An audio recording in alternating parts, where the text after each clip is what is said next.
Good morning বন্ধুরা, তোমরা সকলে কেমন আছো? আশা করি ভালো আছো। তো দেখো, আরও একটি নতুন ভিডিও নিয়ে চলে এলাম তোমাদের সামনে। আশা করি ভালো লাগবে। তো এই যে শ্যাপলি ফুলগুলো সুন্দর পড়ে রয়েছে, সেগুলোই তুলে নিচ্ছি। আজকে যেহেতু বৃহস্পতিবার, অনেক ফুল লাগবে। আর আমার কিন্তু বাইরে যেতে হয় না, আমার বাড়িতেই অনেক ফুল গাছ রয়েছে, আমি লাগিয়েছি তাই হয়েছে। তো আর এই যে শ্যাপলি ফুলের গাছটা দেখছো, খুব সুন্দর একটা উঠোনের মাঝ বরাবর একটা জায়গায় হয়েছে, সেখান থেকে উঠোনের মধ্যেই ফুলগুলো পড়ে, তাতে করে পুজো দিতেও ভালো লাগে। আর নোংরা জায়গা থেকে ফুল তুলে নিই আর পুজো দিতে আমার ইচ্ছে করে না। অনেকেই রয়েছে ভোরের দিকে উঠে ঝোপঝাড় নেই, নোংরা নেই, সেখান থেকে ফুল টুকিয়ে এনে পুজো করে। ঠাকুর তো আর বলেনি যে আমাকে আসন ভর্তি করে পুজো দাও, দু একটা ফুল দিয়েও মন থেকে পুজো দিলেই সন্তুষ্ট ঠাকুর, তাই না? তো দেখো, এই যে কত রকমের ফুল গাছ রয়েছে।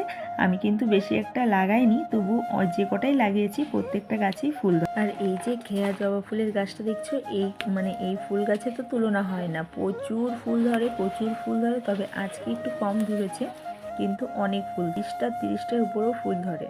তো যাই হোক, আজকে আর বেশি একটা ফুল ধরেনি, অনেক রকমের জবা রয়েছে। তো যাই হোক, ফুলগুলো তুলে নিচ্ছি। আর সকাল সকাল সমস্ত কাজ বাজ সেরে এসেছি বাপের বাড়িতে। আর মেয়ে আজকে স্কুল নেই, মেয়ে রয়েছে ওর মামা বাড়িতে, আমার বাবার বাড়িতে। তো সেখানে রেখে এসেছি। তো জানি না, একটা টেনশন কাজ করছে, বাড়িতে রেখে এসেছি, মার তো শরীর ভালো না, আর মার কথা তো একদমই শুনবে না, ভাইকেও ভয় পায় না।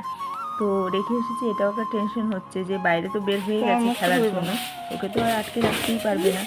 তো সেটাই ভাবছি যে এখানেই তাড়াতাড়ি কাজবাজ করে আমার বাড়ি যেতে হবে। আর এদিকে না, আজকে অনেকটা লেট হয়ে গেছে, তাই দিদিভাই ঝাড় দিয়ে দিচ্ছে, আর আমি সমস্ত বাসি কাজগুলো সেরে নিলাম। আর পুজোর থালা বাসনও ধুয়ে নিয়েছি। আর এই যে ঘরটা পরিষ্কার করবে, অন্ধকার হয়ে রয়েছে, তাই জানলা দরজাগুলো সমস্ত খুলে দিব। তারপর সুন্দর করে ঘরটাকে ঝেড়ে মুছে নেবে। আর এদিকে আমি বাসনগুলো মেজে পুজোর জোগাড় যন্ত্রণা করে ফেলবো। তো দেখো, কতদিন পরে ঘরে এসেছি, নিজের ঘর তো নিজের ঘরই হয়, তবুও একটা জিনিস খারাপ লাগে, রাস্তা দিয়ে যখন আসি, কোথায় যাচ্ছ? তো আমি বলি যে শ্বশুরবাড়ি যাচ্ছি, আর বাপের বাড়ি গেলে বলি বাপের বাড়ি যাচ্ছি। এই পৃথিবীতে মেয়ে ছাড়া সমস্ত কিছুই অন্ধকার, একটা সংসারও অচল, আর পৃথিবীও অন্ধকার, কারণ মেয়েরাই মা, মেয়েরাই সব কিছু। তবু মেয়েদের কোনো মর্যাদা নেই, মেয়েদের কোনো নিজস্ব ঘর নেই, বাড়ি নেই, কি বলবো, সবসময় পরের অধীনেই থাকতে হয়। তো যাই হোক, আর বেশি কথা বলছি না, তো চলো পুজোটা সেরে নিই। আসন থেকে সমস্ত ঠাকুরগুলোকে বের করে নিয়েছি, এবারে নতুন কাপড় পাতবো। আর সমস্ত কাপড়গুলো ধুয়ে দিয়েছি ঠাকুরের আসনে। আরও আজকে আর কি বৃহস্পতিবার করেই চেঞ্জ করি, তো আজকে আবার নতুন কাপড় দিব। আর এই যে দেখো, তো দেখো কত ফুল পেয়েছি, এগুলো সমস্ত আমাদের গাছেরই ফুল, আমি লাগিয়েছি। আর কি বলতো, আজকে তবুও কম ধরেছে, এর থেকেও বেশি কিন্তু ফুল পাই আমি। দেখো তো, এক সাজে ফুল, অনেক রকমের ফুল রয়েছে এখানে। তো দেখো কত সুন্দর লাগে, আসনটা ভরে পুজো দিলে না আরও সুন্দর লাগে। যাই হোক, পুজোটা করি, তারপর আবার দেখা হচ্ছে। আজকে বৃহস্পতিবার, তাই একটুখানি অনেক টাইম লাগবে পুজো দিতে। তো চলো সব কিছু রেডি করে সুন্দর করে আসনটাকে সাজিয়ে নিই, পুজোটা তাড়াতাড়ি করে নিই, অনেকটা লেট হয়ে গেছে, 11:15 বাজে। তো চলো,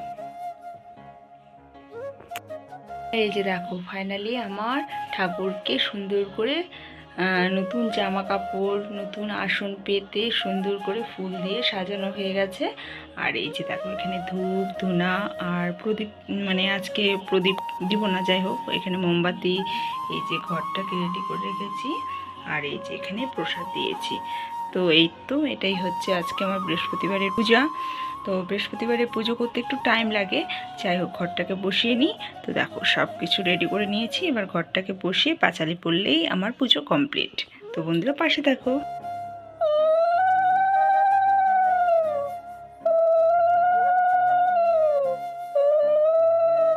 তো আজকে যেহেতু বৃহস্পতিবার, সে কারণে কাশি ঘন্টা বাজাই না আমি, আর শঙ্খটা আমি বাজাতে পারি না। দেখো, পুজো দেওয়া হয়ে গেছে, ঘট পাতি দিয়েছি। আর এই যে আমার আসন, কেমন লাগছে বলো তো? সত্যি পুজো দিলে না মনটা ভরে যায়, খুব সুন্দর লাগছে। আমার কাছে তো হ্যাপি লাগছে, কারণ শীতের দিনে এত সুন্দর ফুল ফুটে, তাও বা যদি হয় নিজের বাড়ির ফুল, কি বলবো, আরও ফুল ছিল। তো এত ফুল, সে কারণে আর বেশি ফুল দেওয়া হয়নি, অনেকটা হয়ে গেছে, যতটা লাগবে ততটাই নিয়েছি। তো এই তো শ্যাপালি ফুল প্রচুর ফুটে, আর অনেকটা লেটে এসেছি বাড়িতে, রৌদ্রের জন্য না ফুলগুলো না মানে শুকিয়ে গেছে, সে কারণে যে কটা ভালো ছিল সে কটাই তুলে রেখেছি। তো এই তো খুব সুন্দর লাগছে, দেখো আসনটা সুন্দর ভরে গেছে, আর কতটা ভালো লাগছে তাই না? তো বন্ধুরা কে আছো বলো তো, আমার মতন পুজো দিলে মন শান্তি হয়ে যায়, সত্যি মনে না একটা আলাদাই অনুভূতি জাগে। আর চলো আজকে তোমাদেরকে আমি একটা সুন্দর জিনিস দেখিয়ে দিব, অনেকটা দূর থেকেই দেখাচ্ছি, তবুও জুম করে দেখাবো, মানে বুঝতে পারবে না জানি, তবুও চেষ্টা করছি জুম করে কাছে মানে তুলে ধরার। তো দেখো ওই যে সামনে কলা গাছগুলো দেখছো, সেখানেই হচ্ছে আমাদের ছট পুজো হয়। তো এটা বেশি একটা মানে আগের থেকে হতো না, 2-4 বছরের বেশি হলো, মানে 2-4 বছরই হবে, 4 বছরই হবে। তবে কি বলতো, 4 বছরের আগেও হয়েছিল, তখন আর কি 2-একটা পুজো হতো, মানে অত কেউই জানতো না বা কেউ যেত না, যারা পুজো করতো তারাই থাকতো। আর পুরনো যেখানে পুজোটা হয় সেটা হচ্ছে আমাদের ব্যারেজে, আমবাড়ি ব্যারেজে, মানে অনেক পুজো হতো, এখানেই হচ্ছে মেন পুজোটা। তো যাই হোক, এখানে যখন থেকে শুরু হয়েছে 2-4 বছর থেকে, তখন থেকে এই যে ব্যারেজের ঘাটটা মানে ফাঁকা হয়ে গেছে, সেখানে ভিড় কম হয়, আর এই ঘাটেই হচ্ছে প্রচুর ভিড় হয়। আর যেহেতু এখানে মেন রোডের সামনে, অঞ্চল ব্রিজের সামনে, সে কারণে এখানে অনেক লোক আসে মানে বাইরে থেকে, যেহেতু মেন রোডটা পায়, সে কারণে এখানেই বেশি ভিড় হয়। আর এখানে মানে হয় না সরকারি কিছু মানে অনুদান দিয়ে সুন্দর করে আয়োজন করে, সে কারণে। তো বন্ধুরা এটাই। আর আগের বছর পুজো করেছিলাম আমিও, ভোরের দিকে গিয়ে আমি আর আমার বর মিলে পুজো করেছিলাম, কিন্তু এবছর আর করা হয়নি। ঠাকুরকে প্রার্থনা করে রেখেছি, ঠাকুর আমার মনোবাসনা পূরণ করলে অবশ্যই পুজো করব। তো দেখো বাড়িতে এসেছি, বাড়িতে আসার পর মানে কি বলবো, এসে দেখি মেয়ে নেই। তো আমি তো ভেবেই রেখেছি যে বাড়িতে থাকবে না, খেলতে বের হবে, কারণ আজকে সব বাচ্চাদেরই ছুটি রয়েছে। আর এদিকে আমার মেয়ের তো ছুটি রয়েছে, কারণ কালী পুজোর পরে ছট পুজো হয়ে তারপর একবার স্কুল খুলবে, এটা তো অনেক আগের ভিডিও ছিল।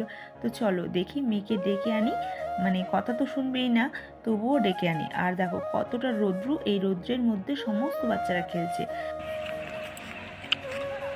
কি রৌদ্র, দুপুর 12:30 1টা বাজে, আর দেখো কি রোদের মধ্যে খেলা।